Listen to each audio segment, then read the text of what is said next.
and welcome to the webinar on LinkedIn content and compliance. My name is Jordan Selleck. I am the CEO and co-founder of 51 Labs. And we're going to kick off today with a poll and a little bit of data to kind of help set the context here. So we're going to go over to the next slide, which is we did a study with around 335 individuals in private equity who are either heads of BD or partner level, and we found that 77% of people have never posted on LinkedIn. So I think a lot of that has changed in the past 6 months, obviously, but I think the data that we saw when we audited the 100 plus registrants for this webinar is that we found that data to be consistent, that they rarely post or infrequently post. And by infrequently, I mean, once every couple of months, once a year. What I'd like to do is give a little bit of background on me and kind of how that led up to 51 Labs, because I think it's relevant for this discussion. I spent 6 years, 2 months, 8 days in investment banking. I have been an entrepreneur since 2016, or maybe forced-preneur is a better way to put it. I spent 10 years in the M&A community, including the time in banking. We have become the #1 content producer on LinkedIn in the M&A community. It's not even close on the results. We've had over 1 million views on our LinkedIn posts alone. This is excluding what we've done for clients. We'll get into that later. And this next part I think is relevant because in 2016, I founded a company called Debt Maven, which is like eHarmony for debt financing. In fact, our next deal is expected to close hopefully next month, and that'll be a sizable transaction. But I bring that up because half of the 790 million, half of the 55 deals that we brought in, a third of those got term sheets, 3 of them closed for 140 million. Half of those came for free from LinkedIn because I didn't have the Amex like I did during banking. So when you're starting a business and you're bootstrapping, you got to get scrappy and find a better way to do things. So that's why I wanted to bring that in. And then in 2019, early last year, co-founded 51 Labs with my wife, who is a corporate securities attorney. Will be full-time with our business shortly. And over the past 2 years, we've become the #1 player within LinkedIn, specifically for the M&A community. We do a little bit in VC. We've got a couple clients there, but it's primarily in the M&A community. Husband, father of 2, we live in New Jersey, and that's enough on my background. Let's now go over to the agenda. I'm going to go into 51 Labs so you see what we do. I'll fly through that.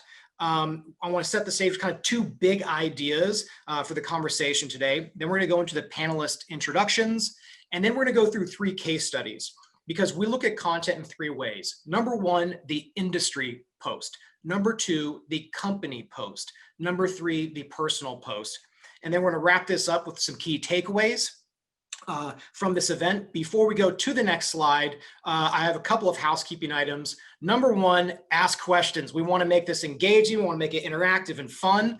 So please feel free to ask the questions. Hopefully we can get to them all here. If we can't, we'll follow up afterward. A couple other housekeeping items. On Tuesday, we had a webinar on virtual AGM best practices. We have the recording, we have the article.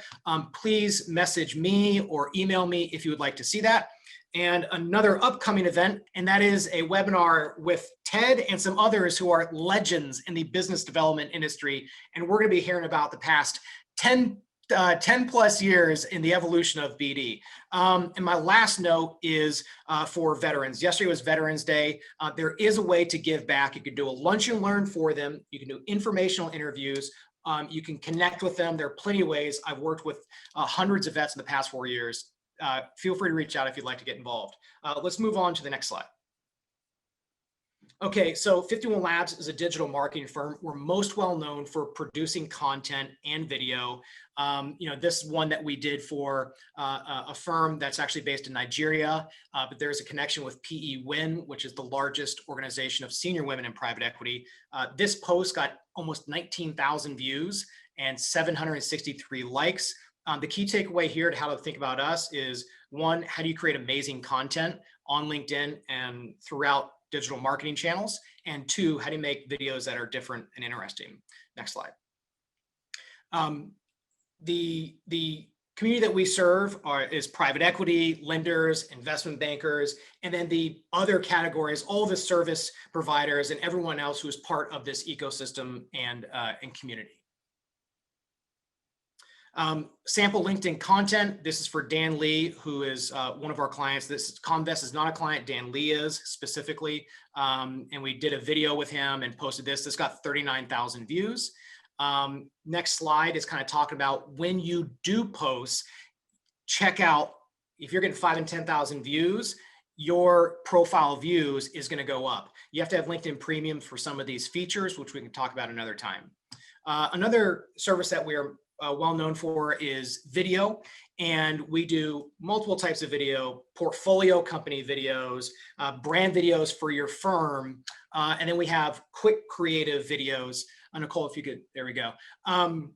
These videos can be shot over Zoom, can be shot in person, and we can virtually direct.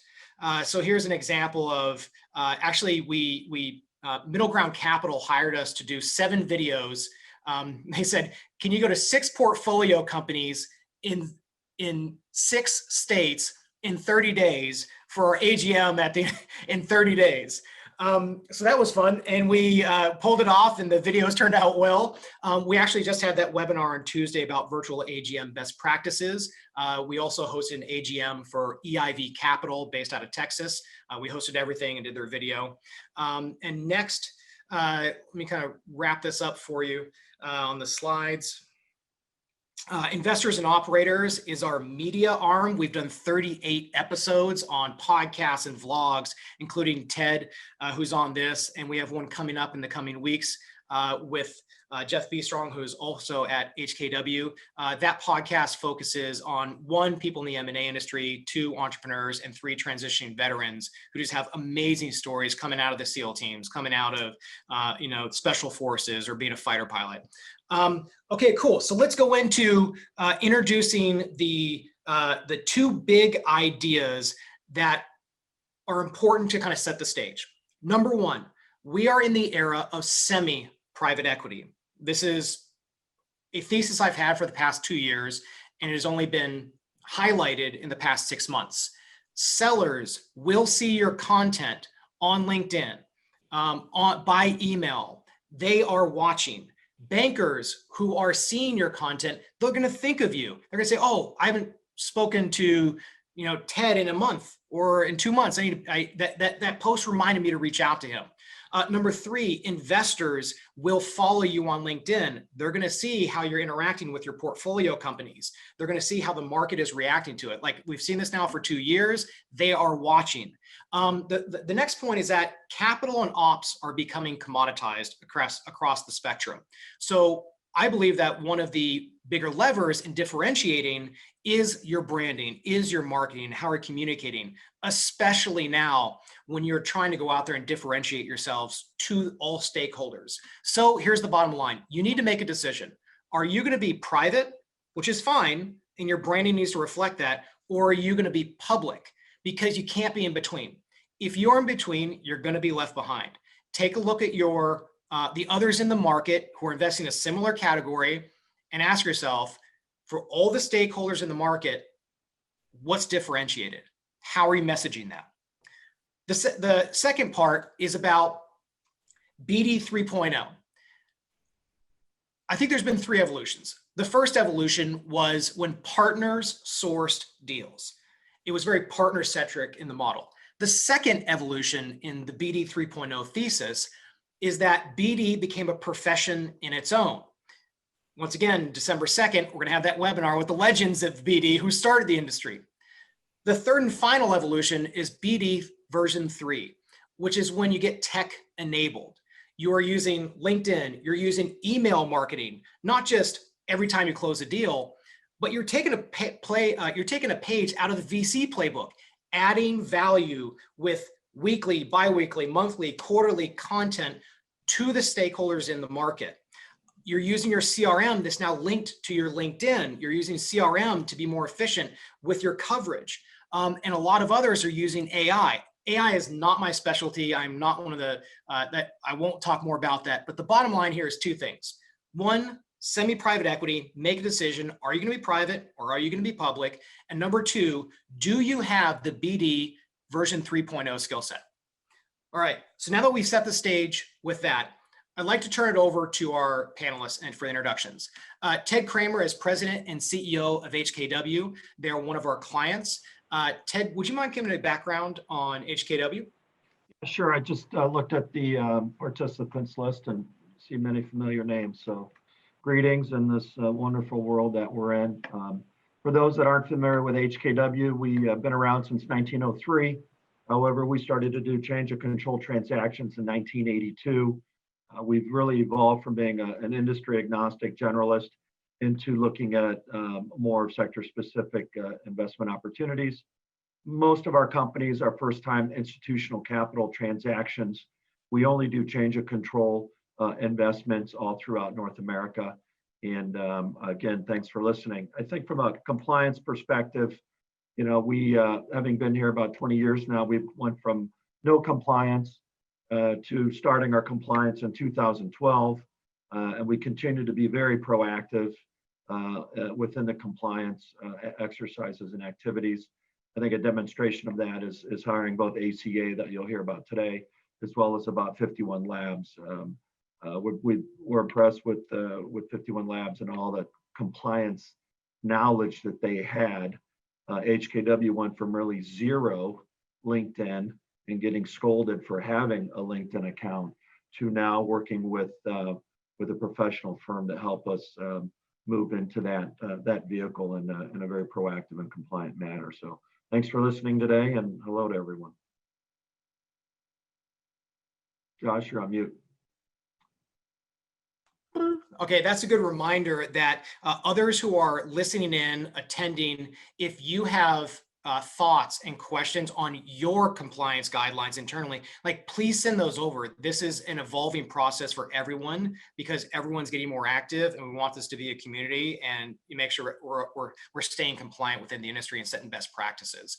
Next, Constantine, who is CFO and Chief Compliance Officer at HKW. Constantine, would you mind giving your background and then also the guiding principles that you have about compliance for the firm? Of course. Jordan, thank you very much. And thanks to 51 Labs for hosting this. And welcome everybody who's listening in. You know, I will have to say that a lot of things we're going to be talking about is based on knowledge I've gained and information I've learned through experience and discussions with peers over the past few years, which have been invaluable to me. You know, a good compliance program. And before I get to that, you know, I've been with HKW for almost 16 years now. I've been the CCO for the past 3 years roughly, but I have been involved with the compliance side of the program since 2012, and have been with the firm, like I said, since 2005 for almost 16 years now.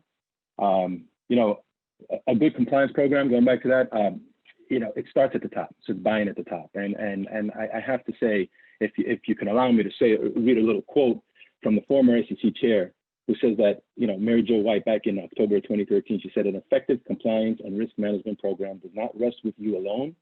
It is an organization-wide effort and responsibility, and the culture of compliance and ethics must be set at the top. And thanks to Ted, that's true here. We have that. We have a great relationship also with marketing, with investor relations. We have training and education for our staff, which goes a long way in keeping things compliant for us. So, you know, the way one minor thing I want to say about our relationship with marketing, you know, we have you know, I equate it to a battery mates, a pitcher and a catcher, you know, in baseball. Marketing pitches it to compliance, and compliance catches it. You know, there's occasionally a ball that hits the dirt, and compliance got to block it and not let it go behind them before it creates any issues. Thankfully, we have a tremendous pitcher in Michelle. She has a great fastball, so there are very few pitches in the dirt. So I just wanted to thank you again for having me be a part of this panel. Cool. Well, that's a good segue. Michelle is marketing manager at HKW, and Michelle and 51 Labs team, we work the most frequently, very frequently together. not just on the creative marketing side, but also kind of establishing the process. So Michelle, would you mind giving an overview about the process that we go through from the front end with ideation to you, then that goes into compliance, and then the person we are posting for? It'd be great to hear your thoughts. Yes. Thank you for having me. So I've been with HKW now just over 2 years. So I've appreciated the opportunity to learn a little more about LinkedIn. But as far as our process, we've started, I guess, in early September and spent a significant amount of time identifying partners, individuals who we would really like the individual posts to be from. And then from that, we took that content and weekly we meet. I review numerous versions. Once it's at a point where 51 Labs and marketing is in agreement, we then push it off to the individual. Once there's agreement between marketing and the individual, then it goes to compliance. So I appreciate Constantine's paralleling me to a picture. That was funny. So I do hit the dirt, but I do throw him a few curveballs every now and then, and he takes a swing and somehow they get through. So I appreciate that. But I think open communication with the compliance department has really been key as we've gone through this learning process. So. And Michelle, I think that kind of brings up a couple of interesting points, Char. One, this process a reflection of the size and shape of their firm. So for example, our process goes to Michelle, compliance, then the person, as opposed to if it's a smaller firm or the partners want to be a little more involved, you might have them involved even at the ideation, because that's just, they're fine doing that in their day-to-day. I think one of the takeaways is have a plan, have a process, get the whole team to buy into that, because when you start engagement, you don't want to waste a month. You don't want to waste 2 months, especially when you have some timely content. So having that process established and then you continually refine it is key. And I think that it's important to get the people involved very early. And then the second point on buy-in, which is if you're going to start doing this with your firms, in the first month or two, it's going to be rough. That's just reality on this balance between the marketing side, the BD team who wants to do posts, and the compliance side. That's fine. You're going to iron out your process. The second point on buy-in is that have the partners do stuff first, because they're going to give the air cover for the rest of the people in the firm on saying, here is how we should do this. Here are some guidelines, not just on compliance, but also because people feel uncomfortable about posting anything. So that's important for the brand. So let's now do the last introduction, which is Chad, who is a partner of transaction and portfolio company risk with ACA compliance. Chad, would you mind giving your background overview of ACA and then some kind of a framework for compliance before we go into the content categories? Sounds great. Yeah, and I think you guys hit on some important points about tone at the top. So, hey everybody, my name is Chad Neal. I'm a partner with ACA Aponics, the cybersecurity, privacy, and advisory arm of ACA Compliance. A little bit about ACA Compliance. I recognize a lot of names, so I think you know us, but we're ACA Compliance Group is the leading global provider of governance, risk, and compliance advisory services and technology solutions. We partner with our clients to help them mitigate their regulatory, operational, and reputational risk associated with their business functions. And this is squarely an area that we spend a lot of time helping our clients navigate. It's so important, as Jordan mentioned, you want to get your message out there, but it's really important that you have a plan in place to make sure that message is not going to end you up, getting in the crosshairs of the FINRA or SEC. So at ACA, we have a team that's responsible for reviewing social media posts for our clients through a marketing advisory review solution. It's a module within our Compliance Alpha, which is our compliance program management software. It's probably not surprising that when we're doing this type of assessment and the nature of LinkedIn's platform, and the business focus, we find most of the issues when we're doing a social media review associated with LinkedIn activity, and primarily around the testimonial rule that FINRA has documented. regulatory notice 1718. And we spent a lot of time looking at a firm's social media communications that would be considered, the formal communications through the organization. But probably where we see the biggest problem is employee communication, right? Their accounts are often the place that firms find themselves getting in trouble. As soon as that employee mentions the company's name in their LinkedIn profile, either as part of their current job or as part of a post, it blurs that social media account for being a personal communication to that business nature. So when we're looking at these reviews, we're really looking to see how are your employees communicating, and therefore when you're thinking about your program, and the team here is all mentioned, getting that in place when you're thinking about organizational communication, but that needs to get down to the employee communication as well, because as you start moving more to LinkedIn, and they're probably way ahead of you in many ways, right? But as you start doing that more, they're going to look at that as a vehicle for them to leverage even more. So, think about those kind of things when you're putting your plan together. When you dive in a little bit more around the testimonial rule, some of the areas that we've seen people really struggle with and find themselves in trouble with SEC is the skills and endorsement function. So that's a function that you really want to limit, and frankly, 90% of our clients just turn that off because of the problematic nature. There's actually a rule that addresses this. It's Rule 206-4-1A1.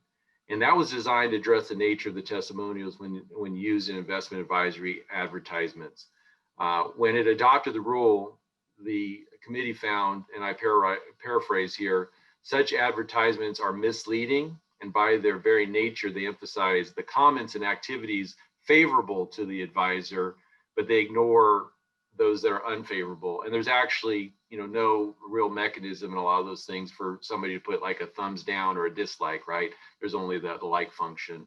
So that's one thing to think about when you're building your compliance manuals. How are you educating your employees on how to use that? And for the percent, there's a 10% that we work with that allow that, right? They have a very strict review process that they go through in order to approve those types of communications, those kind of skills and endorsements, so that they can be backed up with evidence that it's legitimate. I think I'll kind of lead with one other area that we see being problematic, and that's the representation of any type of financial information on your post, right? It has to be accurate and it has to be up to date. We're just talking about this presentation, and one of our email reviewers found that there was a case where a employee had posted assets under management at a certain number, and back in 2011 that number was accurate, right? But over the course of last almost 10 years now, it was no longer valid, and it was actually a few billion off, right? So you could see yourself getting into a little bit of trouble, right? So those things, just keeping up to date, have the right kind of framework. So you've got the reviews in place, getting in front of folks like Constantine, so that they're reviewing that is going to be an important process as we kind of go forward with the kind of strategy. So Chad, that's awesome. This is making me think of a number of things. One is there is compliance within the profile, and then two, there's compliance within posts. So let's dive straight into some specifics after I kind of rehashed a couple things. One is that you mentioned FINRA regulation 1718. I think the last update was like 2017. I don't know if there's been a more recent update. A lot has happened in 3 years. The second thing you mentioned was 206-4-1A1. All of this we will circulate and provide. If your compliance teams probably already have it, but it's good to have it. And I think it's interesting. This also making me think about on the point with likes and comments. So HKW employee, or let's say a senior associate at an investment bank that's large, likes a post from a private equity firm. Is that a compliance is there a compliance angle there? And what is the dimension with that versus internal just policy? Like, hey, like it's compliant, but we just don't want our associates and VPs liking stuff in the market. Right. Yeah, and I think it's really the nature of the like, right, and what you are liking. We were talking about this. Some recent problems are, if you like another, let's say another PE firm, and it happens to be one that you invest very closely with, right? They're a partner, right? You could be actually inadvertently promoting yourself, through that like. Right. So is there any kind of conflict that could be associated with that like that's actually benefiting you from a marketing standpoint? One that's more straightforward would be liking an article that might be flattering to your firm, and then you have to ask, hey, who wrote this article? What's the background there? Again, is there any kind of conflict that you might root from, be the root from that advertisement? So you just have to, again, think about, what your employees are allowed and when do they need to kind of raise things up to the compliance officer before they do those activities. And then I think it's really important to have a review process, because people are going to just naturally do things. So how are you making sure that those types of things that are going to happen do not go on without some type of monitoring and remediation? Yeah, I really like that point about, for example, let's say a trade rag writes up something about HKW. Can Ted like that? Or what are the guidelines for liking and or commenting? I think that's an interesting point maybe to bring up separately. We can do a follow-up on it. But let's keep the ball rolling. And the thing I think would be interesting is kind of go into check. Cool. Let's go into it. 3 content categories. We look at the industry content. We look at 3 types of content. Okay. You have your industry content, such as a research paper by PitchBook, and they're talking about industry trends and technology, and you post about that on LinkedIn. Having a company post, a fund closing, a deal closing, somebody joining the team, for example, at HKW, they just had a VP join their technology team. So how can we post about that on LinkedIn? The third type of content is personal post. What is, for example, we'll go into this a little bit later, what are the ups and downs that you've been through in your career? Like, that's an example of a personal post. So I want to kind of talk about the post here on the left. This is a fictional post for 51 Capital. This is what the industry does, right? 51 Capital is excited to partner with Acme Inc. Here is a copy and paste of PR Newswire or Business Wire, whatever. This is boring content. You worked how many months on this deal? Yeah, who is on your team doing that? Like, we can do better. So on the right side of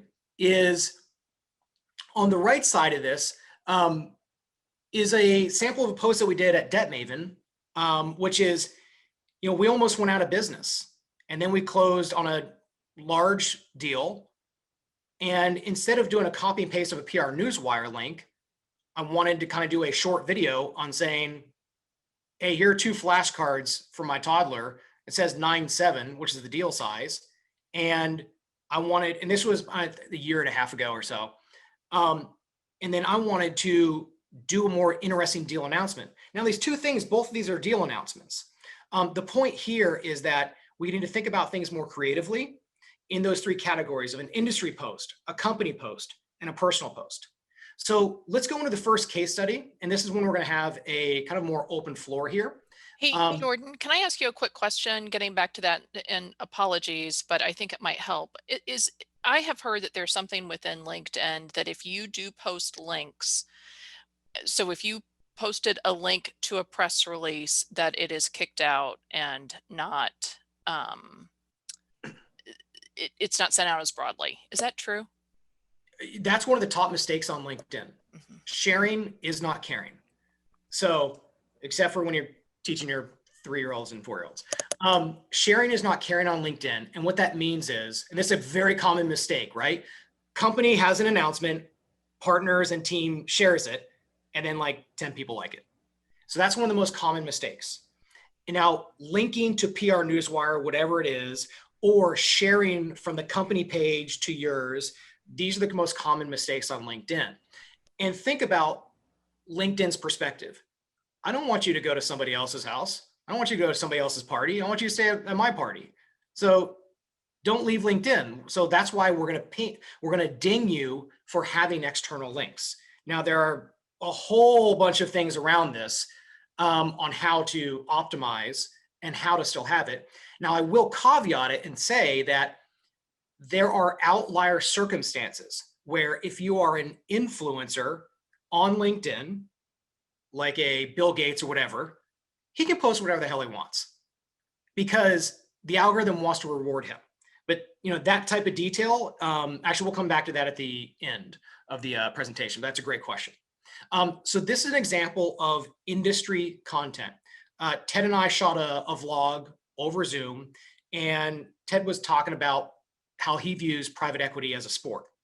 And this is a industry post because it's kind of discussing the overall industry, the dynamics of it, his view of it. It's a little bit on the personal side of his personal content category.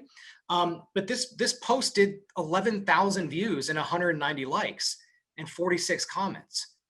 One of the notes here is that video typically will get lower views than pictures or text only because it has the 3-second rule.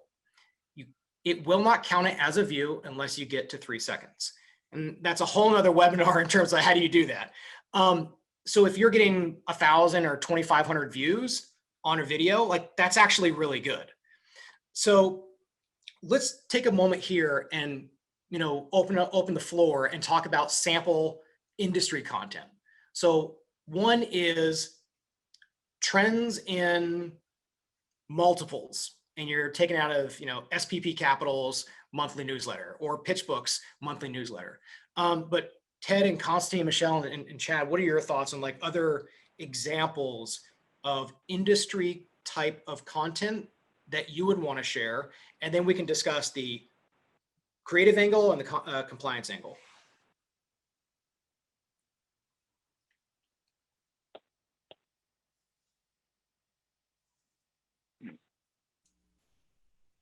So for our team, that was part of the ideation process that I went through with Jordan. So we would take every idea and we would attribute it to whether it's industry or personal or whether it's the company. So, I'm not sure if this is what you were looking for, but we did want to make certain we had a balance of content from each of these 3 areas and then assigned to the appropriate individual. I would just add that I always break life down by your audience group, and I think as we've looked at LinkedIn and worked with with Chad and 51 Labs, is we have the investment banking and business broker and intermediary communication audience group. We certainly have management teams that will look at our LinkedIn posts, I think personally, as well as the firm before potential site visits. And I think it has been communicated already. Investors are I'm sure reviewing, LinkedIn posts for a myriad of reasons. So we are trying to have the appropriate content and differentiated messaging within LinkedIn to help HKW move forward in a very compliant and high integrity way. I personally am amazed how many LinkedIn messages I get now on my email, as if some folks are using LinkedIn as almost like an email over the regular email, and I don't respond that quickly to it, but it's a behavior change that probably all of us listening will start to evolve as time goes on. But as I stated at the beginning, we're really conservative within compliance when we first started in 2012. I still think we are on the more conservative side than others. And I think with the help and support of our service providers, we'll ride that fine line. I think all of us on the phone, the last thing you want is an inadvertent headline risk based on a post can really provide a challenge the firm or your own reputation and integrity. And I think that's why we take it so seriously at HKW. It- That feature- Sorry, I would Ted. build up, go ahead. So real quick, I just want to jump in and say that Ted brought up a really good point. It's an area from a compliance standpoint that's probably worth mentioning, right? Is, when you generate a lot of activity and someone reaches out to you, through the messaging of LinkedIn, that's actually another area of risk, right? Because now you're having communications that are not necessarily being monitored through your other communications. So, it's an area that, when that happens, right, you want to redirect them, very quickly to your email account and start having all your communications through that channel. We've definitely seen that be a challenge for a lot of organizations. So I just wanted to mention that, Ted, because that's a natural outcome of this. So how do you get yourself back in a compliant foothold there? Yeah, I mean, I think, I think LinkedIn is can be good for finding new C-level executives for your portfolio companies, for your firm itself, and other relationships. But maybe it's our culture, Constantine and Chad's constant communication. But for asking them to email you at your work email may take a few extra steps, but it is a good way to protect your firm as well as yourself from things like that. Nice. Oh, if I may chime in, there's, when you're dealing with these type of interactions, one of the things that we take into consideration, as Chad brought up, is the fact that, you are using a method of transmission that is not archivable. So what we use our emails because we archive our emails, and that satisfies our books and records policy, where right now any communications on LinkedIn are not. So if I happen to get a text message that I'm not supposed to be getting, because we're not supposed to be conducting business per se, in our using text or any other form outside of our emails. One reason is because it's not being archived. So if you do get that information, it would be recommended that you move it over to your email server by sending it to your email to capture it for one.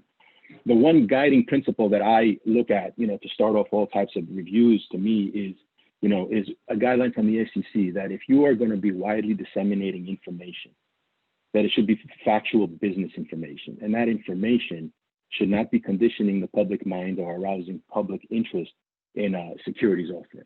So that is the guiding principle at first. So that is what we look at, and that's how I think we should all approach it. That when you're looking at it, you have to look at it in context at some point. But if you're avoiding tripping that rule or that line, then you're on your way to being more compliant than you would have been had you addressed those items. Nice.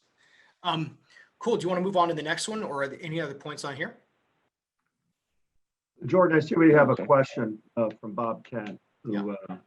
is a great guy. So I don't know if you wanted to hit that off. For sure. Let me answer it live. Okay. Bob Kent's question is, what happens when everybody starts to follow this good advice and using LinkedIn this way? Will people become overwhelmed with posts and scrolling that LinkedIn starts to become like the email inbox or Facebook, and people start talking about going offline and cutting the cord? Do early adopters here win exposure for a while, but ultimately get swallowed up by the deluge? For example, I would theoretically get tagged 500 plus PE firms as ones I would be interested to hear from. Number of posts could get very large very fast. So I think this is more of a, so on the question of do early adopters here get more exposure? Yes. It will never be this good on LinkedIn ever again. And you can look to Facebook, look to Instagram, look to every other social media platform back in 2012. If I did this exact same post on Facebook, I would get 100 views, not 10,000, not 60,000. Because where we are at in the evolution of LinkedIn as a platform, okay? So LinkedIn has a lot of people on it, but they are not participating in producing content. So there is a content deficiency on the platform. Therefore, the people who do produce content are going to be rewarded or are going to get more free organic reach right now. So what does that mean? You need to be posting once or twice a week in a compliant way with damn good content that's not boring, that's entertaining, that's educational, that's informative, and is compliant.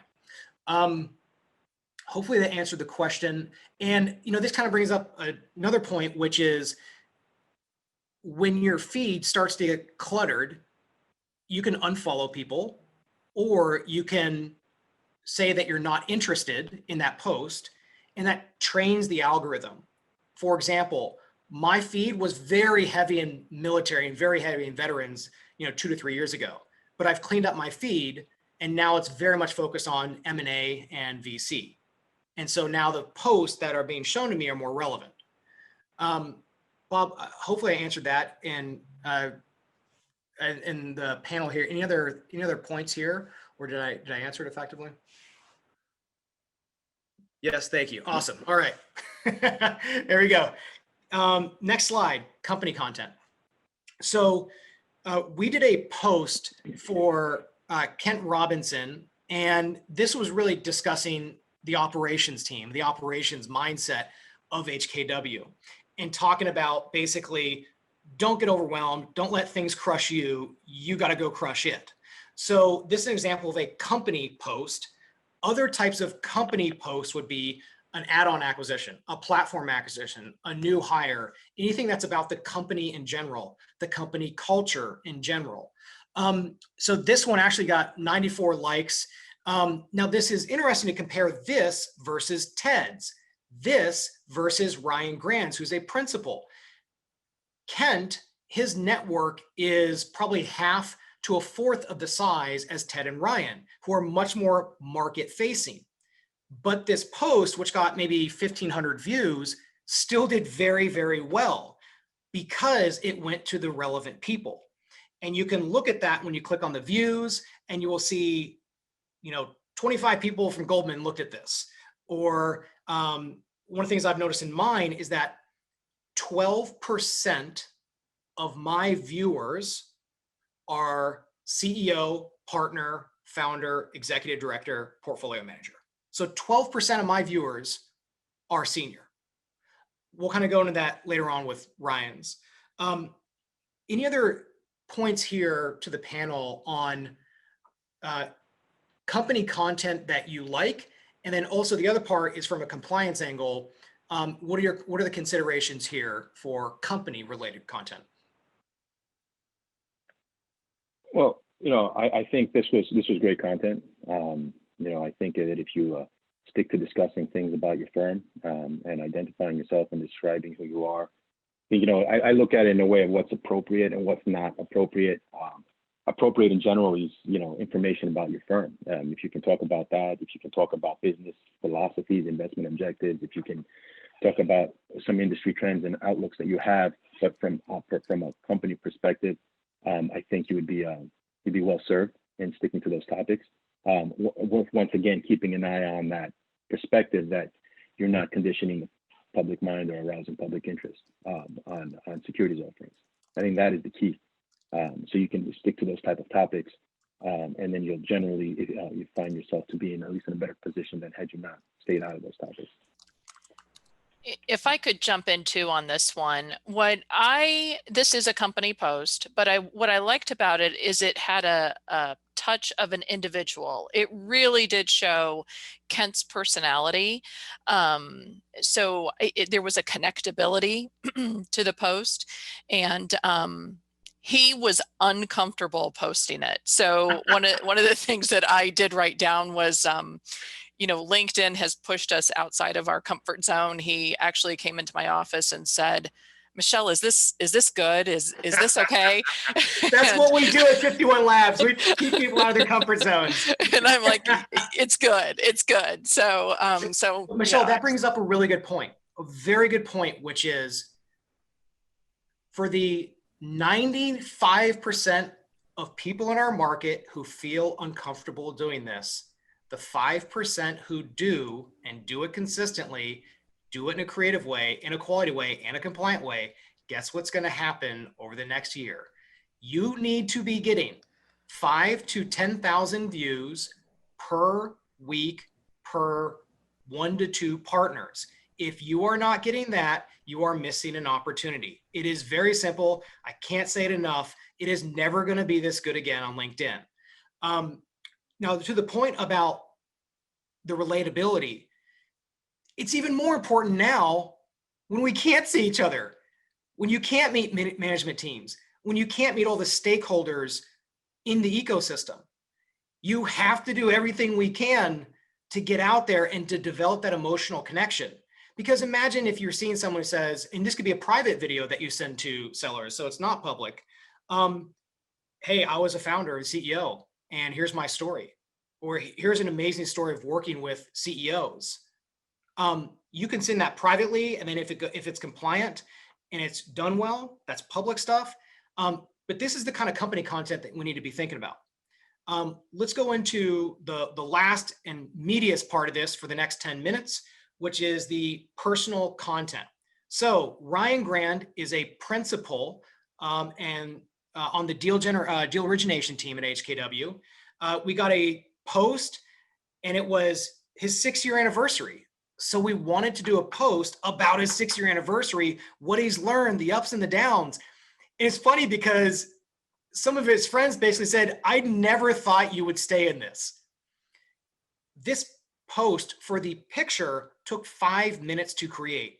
We asked him, can you send us a picture from day one if you have it? He's like, yeah, I went to Bye Bye Baby and I got this crappy picture. But this before and after picture is genuine, it's authentic, it develops a connection. It got 60,000 views. 60,000 views.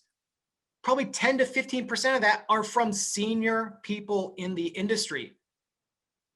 What is it, 500? It says 505. It actually got around 568 likes. Think about, look at your profile.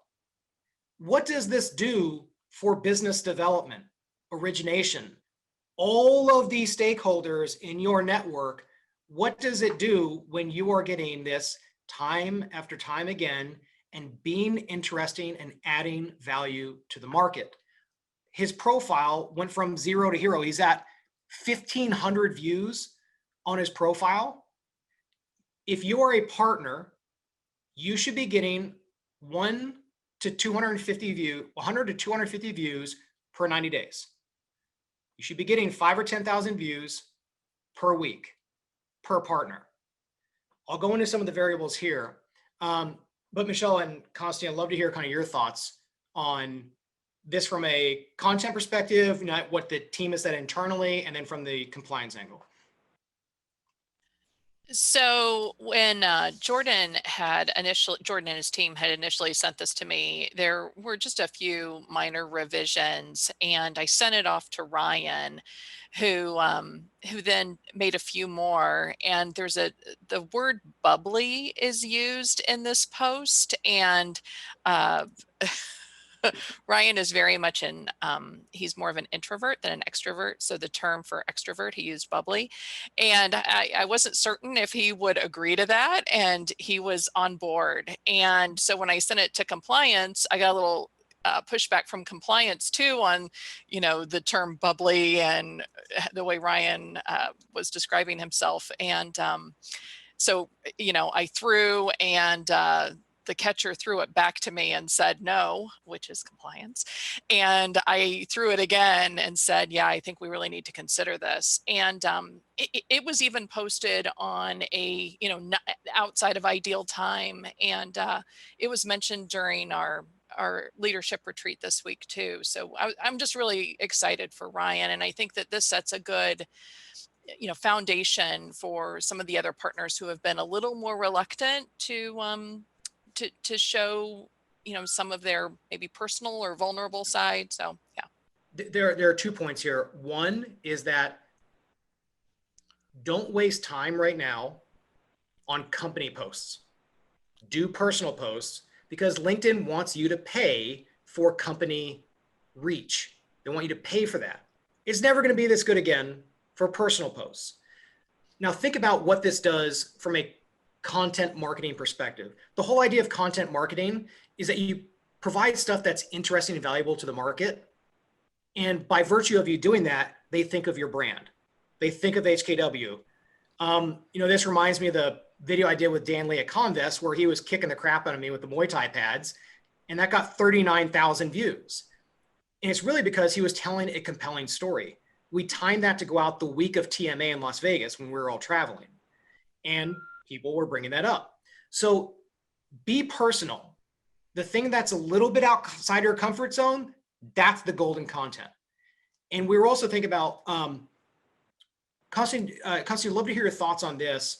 And then maybe on, back on company content, your thoughts around stuff with the portfolio, management, things that we can do, things that we can't do, the stories that we want to tell. But I'd like to hear your thoughts on this first. Well, I think this particular post was fantastic. You get the increased exposure, and from a business development and perspective, I think it's great.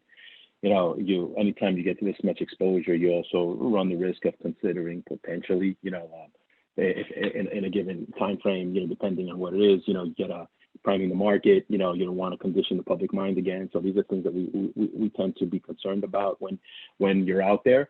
But in this particular case, we're talking about someone who's enthusiastic about completing in 6 years, has shared some personal experiences. The term bubbly, yes, was kicked back, but not so much from a compliance perspective. I'm just, bubbly wasn't my phrase, but nonetheless, I think from that perspective, it was great. Again, I just think that, from a compliance perspective, we look at, again, what's the perspective with regards to the overall guidelines that we get from the SEC? Are we staying away from any keywords that we don't want them to want in there? Any references to products or anything like that anyone would have would not be something that you want to keep in there. And I think if you steer clear again from that, you should be fine. The whole goal is to stay away from content that would indicate that. And you want to also pay attention to the language you use. You should try to stay away from superlatives. You want to make sure you don't try to consider yourself unique or special or different from anyone else. And so these are the things that we you are different, but stating that in a manner where you're showing that you're exceptional or better than anyone else is also something that we look at closely as well when you're looking at any posts or content that's going to be disseminated widely. Awesome.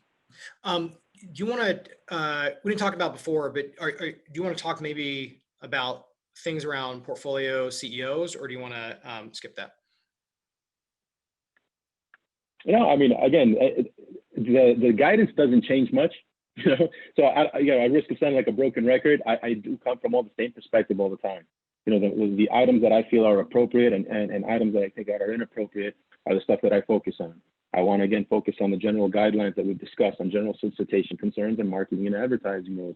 You want to make sure that you're not tripping any of those rules. And if you stay focused and you keep compliance plugged in early enough, you're going to be able to, have great content and compliant content. Everyone knows that we adhere to a process, and everyone knows that this process has worked efficiently for us, especially if you give compliance a heads up notice as to what your plan is and when your delivery date is.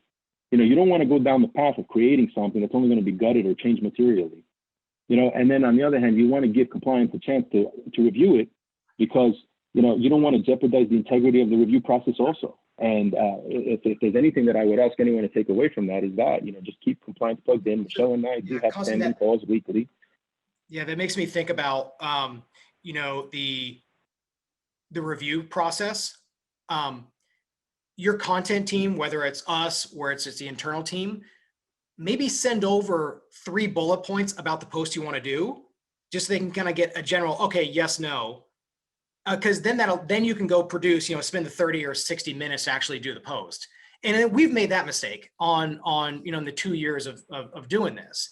And it takes a lot of ironing out and going through the process. And just as a quick time check, we've got about 2 minutes. So I'd like to go to the last slide to kind of on the key takeaways. But Constantine, was there a final point on that? No, I kind of think spilled into that last point that I wanted to make when talking about that. Cool. All right, so here is the summary.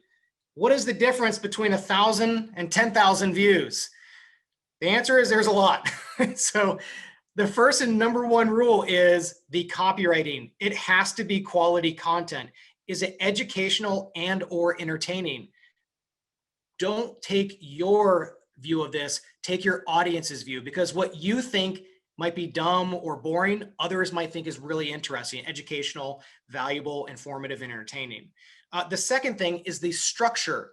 You need to have the first line needs to capture somebody's attention, have the right spacing. It needs to be scannable. We don't like paragraphs on LinkedIn. Nobody reads that. That's not the right platform for that. Seniority, is someone a partner or an analyst? There's a difference.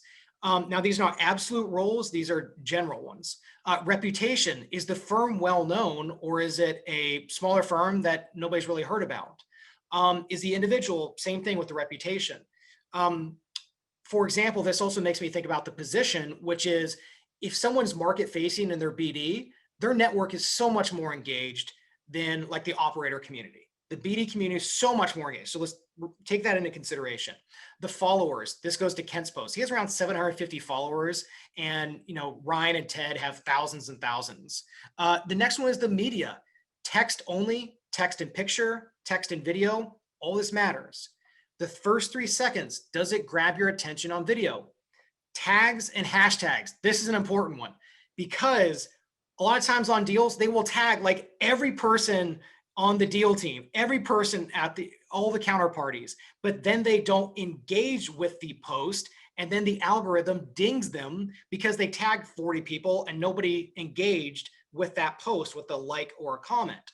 Hashtags. People are throwing out hashtags left and right. They have a purpose. Hashtags point you in a direction. They are signposts. There is a difference between hashtag private equity with 330,000 versus hashtag PE. There's a difference on all of this stuff. Day and time. Don't post your $100 million deal at 9 p.m. Pacific on a Monday. Nobody's going to see it. There are times and there are days and times to do it and not to do it. The frequency of posts. If you've not posted in 3 months, then the algorithm wants to incentivize you to do it. So you're going to get a pop of like 5, 10, 15,000. If you haven't posted in a year, then your first post is hopefully going to do very well if you follow the rules of good content. Right now for LinkedIn and this community, the M&A community, once or twice a week is kind of the rule of thumb along those 3 categories per partner. And then as we were mentioning before, the top mistakes on LinkedIn, we have 10 top mistakes, but some sample ones are sharing from the company to your personal page, doesn't work, and external links because LinkedIn doesn't want you to leave the party.